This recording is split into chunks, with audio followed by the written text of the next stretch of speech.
ಸಂಪುಟ ಪುನರ್ರಚನೆಗೆ ಹೈಕಮಾಂಡ್ ಮನಸ್ಸು ಮಾಡಿದೆ. ಬೆಂಗಳೂರಿನಲ್ಲಿ ಕೃಷಿ ಸಚಿವ ಚಲುವರಾಯಸ್ವಾಮಿ ಹೇಳಿಕೆಯನ್ನ ನೀಡಿದ್ದಾರೆ. ಇನ್ನು ಇಲ್ಲಿ ಸಂಪುಟ ಪುನರ್ರಚನೆ ಮಾಡೋದಕ್ಕೆ ಹೈಕಮಾಂಡ್ ಮನಸ್ಸನ್ನ ಮಾಡಿದೆ.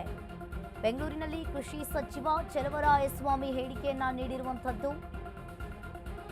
ಸಂಪುಟ ಪುನರ್ರಚನೆಯನ್ನ ಮಾಡ್ತೀವಿ ಅಂತ ಸಿಎಂ ಹೇಳಿದ್ದಾರೆ. ಈಗಾಗಲೇ ಸಿಎಂ ಸಿದ್ದರಾಮಯ್ಯ ಡಿಸಿಎಂ ಮಾತನಾಡಿದ್ದಾರೆ. ಹೈಕಮಾಂಡ್ ತೀರ್ಮಾನ ಮಾಡುತ್ತದೆ ಅಂತ ಹೇಳಿದ್ದಾರೆ. ಈಗಾಗಲೇ ಸಿಎಂ ಸಿದ್ದರಾಮಯ್ಯ ಡಿಸಿಎಂ ಡಿಕೆ ಶಿವಕುಮಾರ್ ಅವರು ಮಾತನಾಡಿರುವಂತದ್ದು. ಕೆಎನ್ ರಾಜಣ್ಣ ಹಾಗೆ ನಾಗೇಂದ್ರ ಅವರದ್ದು ಏನೇನೋ ಆಗೋಯ್ತು. ನವೆಂಬರ್ 21ಕ್ಕೆ ನಮ್ಮ ಸರ್ಕಾರ 2.5 ವರ್ಷ ಪೂರೈಸಲಿದೆ. ನವೆಂಬರ್ 20ರಿಂದ 30ರೊಳಗೆ ಪುನರ್ರಚನೆಯ ಬಗ್ಗೆ ಚರ್ಚೆ ಆಗುತ್ತದೆ. ಬೆಂಗಳೂರಿನಲ್ಲಿ ಕೃಷಿ ಸಚಿವ ಚಲುವರಾಯಸ್ವಾಮಿ ಹೇಳಿಕೆಯನ್ನ ನೀಡಿದ್ದಾರೆ.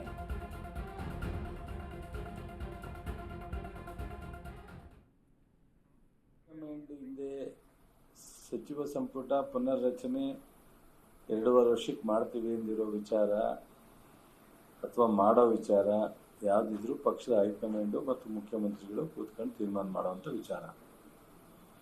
ಕೃಷ್ಣ ಬೈರೇಗೌಡರು ಸೀನಿಯರ್ ಲೀಡರ್ ಇದ್ದಾರೆ.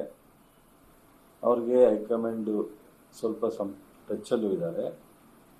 ಬಟ್ ನನಗೆ ಗೊತ್ತಿಲ್ಲ, ನಿಗದಿತವಾಗಿ ಚರ್ಚೆ ಆಗಿದೆ. ನಾನು ಆ ಟೈಮ್ನಲ್ಲಿ ಇರಲಿಲ್ಲ. ನಾನು ಡೆಲ್ಲಿನಲ್ಲಿ ಒನ್ ಡೇ ಯಾವುದೋ ಸಂದರ್ಭದಲ್ಲಿ ಹೋಗಿ ಮಧ್ಯಾಹ್ನ ವಾಪಸ್ ಬಂದೆ ವಿನ ನಮ್ಮ ಸಂಪುಟ ರಚನೆ ಟೈಮ್ನಲ್ಲಿ ನಾನು ಡೆಲ್ಲಿನಲ್ಲಿರಲಿಲ್ಲ. ಅಲ್ಲಿ ಏನೇನು ನಡೀತು ಆ ಸಂದರ್ಭದಲ್ಲಿ ಅನ್ನೋದು ಪೂರ್ಣ ಮಾಹಿತಿ ನನಗೆ ಗೊತ್ತಿಲ್ಲದೆ ಇರೋ ವಿಚಾರ. ಸೊ ಮತ್ತು ನಾನು ಅದು ತಿಳ್ಕೊಳ್ಳೋಕ್ಕೂ ಹೆಚ್ಚು ಅವರು ಗಮನ ಹರಿಸಿಲ್ಲ. ರೀಶಫಲ್ನ ಹೌದು, ನಮ್ಮ ಮುಖ್ಯಮಂತ್ರಿಗಳೇ ರೀಶಫಲ್ ಮಾಡ್ತೀವಿ ಅಂತ ಹೇಳಿದ್ದಾರೆ. ಇದಕ್ಕೆ ಕಳೆದ 1 ವರ್ಷದಿಂದನೇ ಕೆಲವ್ರನ್ನ ಕೈ ಬಿಡೋದು, ಕೆಲವ್ರು ತಗೊಳ್ಳೋದು, ಇವೆಲ್ಲ ಚರ್ಚೆ ಆಯಿತು. ಅದಾದಮೇಲೆ ನಮ್ಮ ನಾಗೇಂದ್ರಂದು ಒಂದು ಸ್ವಲ್ಪ ಬೇರೆ ಇಶ್ಯೂನಲ್ಲಿ ಹೋಯಿತು. ಅದನ್ನು ವಾಪಸ್ ತಗೋಬೇಕು ಅಂತ ಬಂದರು. ಅದಾದಮೇಲೆ ಈಗ ರಾಜಣ್ಣವ್ರದ್ದು ಇದಾಗಿದೆ, ಡ್ರಾಪ್ ಆಗಿದೆ. ಸೊ ಹೀಗಾಗಿ ಇವೆಲ್ಲ ಒನ್ ಟೈಮ್ ಈಗ 2.5 ವರ್ಷ ಆಗ್ತಾ ಇರೋದ್ರಿಂದ ಹಿಂದೆನೂ 2013ರಲ್ಲೂ ಸಹ 1 ಟರ್ಮು ರೀಶಫಲ್ ಆಗಿದೆ. ಸೊ ಹಾಗಾಗಿ ಈಗ ನವೆಂಬರ್ 21ಕ್ಕೆ 2.5 ವರ್ಷ ಮುಗಿಯುತ್ತೆ. ಆ ಟೈಮ್ನಲ್ಲಿ ರೀಶಫಲ್ ಆಗುತ್ತೆ ಅಂತ ಮುಖ್ಯಮಂತ್ರಿಯವರು ಸೂಚನೆ ಕೊಟ್ಟಿದ್ದಾರೆ. ಹೈಕಮಾಂಡು ಬಹುಶಃ ಅದಕ್ಕೆ ಒಪ್ಪಿದ್ದಾರೆ ಅಂತ ಅನ್ಕೋತೀನಿ ನಾನು.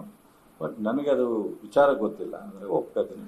ಸೊ ಇದೆಲ್ಲವೂ ಸಹ ಒಂದು ಖಾತೆ ಬದಲಾವಣೆ ಆಗಲಿ, ಕೈ ಬಿಡೋದಾಗಲಿ, ಹೊಸಬರು ತಗೊಳ್ಳೋದಾಗಲಿ ಮುಖ್ಯಮಂತ್ರಿಯವರ ಅಧಿಕಾರ ಇರುತ್ತೆ. ಅದರ ಜೊತೆಗೆ ಪಾರ್ಟಿ ಜೊತೆ ಕೂತ್ಕೊಂಡು ಮಾತನಾಡಿ ತೀರ್ಮಾನ ತೆಗಿತಾರೆ.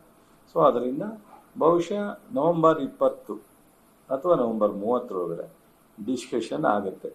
ಆದಾಗ ಬಹುಶಃ ಕ್ಲಿಯರ್ ಮಾಡಿ ರೀಶಫಲ್ ಆಗುತ್ತಾ ಅಥವಾ ಎಲ್ಲ ಒಂದು ಸ್ವಲ್ಪ ಮುಂದಕ್ಕೆ ಹೋಗುತ್ತಾ ಆ ಕೂತ್ಕೊಂಡಾಗಲೇ ಗೊತ್ತಾಗೋದು. ಬಹುಶಃ ನಮಗೆ ಸುಲಲಿತವಾಗಿ ಹೈಕಮಾಂಡನು ರೀಶಫಲ್ಗೆ ಆಸಕ್ತಿ ತೋರಿಸಿದ್ದಾರೆ ಅಂತ ಹೇಳಿ ನನಗೂ ಅಲ್ಲಿ ಇಲ್ಲಿ ನಿಮಗೆ ಹೇಳಿದಾಗ, ಬಟ್ ಮುಖ್ಯಮಂತ್ರಿಯವರು ರೀಶಫಲ್ ಮಾಡಬೇಕು ಅಂತಿದ್ದಾರೆ. ಇಷ್ಟೇ. ಇದನ್ನೇನಿದ್ರು ಆ ಟೈಮ್ನಲ್ಲಿ